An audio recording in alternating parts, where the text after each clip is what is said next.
ज्ञान the treasure में आपका स्वागत है। और हम आपको ये बताएंगे कि हमारे तुलसीदास जी ने 600 साल पहले ही सूर्य और पृथ्वी के बीच की स्टिक दूरी बता दी थी। भले विज्ञान बहुत तरक्की कर रहा हो और नित्य नए राज खोल रहा हो, पर भारत की भूमि पर हमेशा से विज्ञान पर शोध होता रहा है। यही कारण है कि जो ज्ञान आज वैज्ञानिक बताते हैं वे सभी हमें हमारे वेदों में मिलते हैं। विज्ञान को जितने भारतीय मुनियों ने समझा है, शायद ही किसी और ने जाना होगा। इसी बीच हम आपको बताने जा रहे हैं कि तुलसीदास जी के विज्ञान ज्ञान को कि किस प्रकार उन्होंने सूर्य और पृथ्वी के बीच की दूरी को सटीकता से बताया था।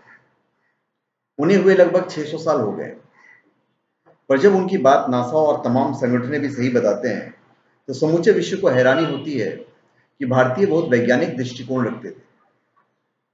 प्राचीन समय में ही तुलसीदास ने बता दिया था कि सूर्य और पृथ्वी के बीच की दूरी लगभग 15 करोड़ किलोमीटर है। सोचिए, उन्होंने उस वक्त बता दिया था। यह बात किसी आश्चर्य से कम नहीं है। आखिर कैसे तुलसीदास जी ने आकलन किया था, और वो भी पूरी तरह से सही है? तो क्या ऐसा संभव है कि विज्ञान ने धर्म को कॉपी की हो? हनुमान चालीसा में एक दोहा है, युग सहस्त्र जो जन पर भानु, लिल लोताए मधुर फल जानो। इस दोहे का सरल अर्थ है कि हनुमान जी ने एक युग सहस्त्र योजन की दूरी पर स्थित भानु यानी सूर्य को मीठा फल समझकर खा लिया था।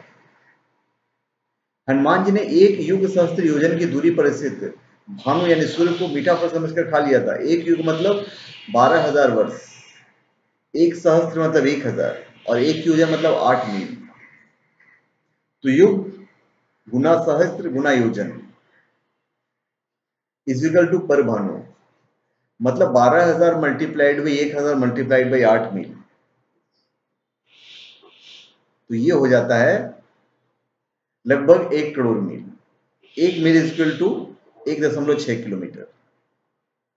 तो मतलब इस गणित के आधार पर तुलसीदास ने प्राचीन समय में ही बता दिया था कि सूर्य और पृथ्वी के बीच की जो दूरी है लगभग 15 किलोमीटर के आसपास है। तो सोचिए, हम लोग कितने आगे थे आज के विज्ञान से।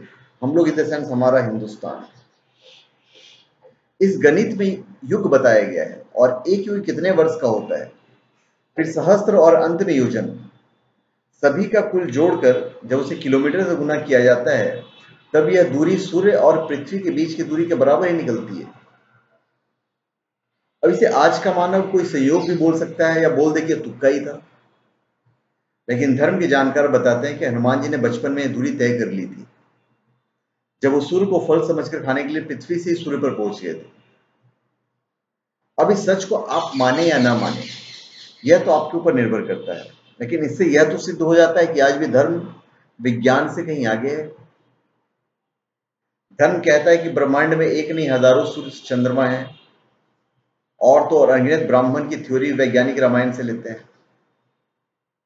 आसान भाषा में देखा जाए तो भारतीय संस्कृति जिसमें वेदों का समावेश है वो आधुनिक विज्ञान से बहुत ऊपर है, और इसी कारण से आज भी वेद की कई ऋचाएं वैज्ञानिक को समझ में नहीं आती है।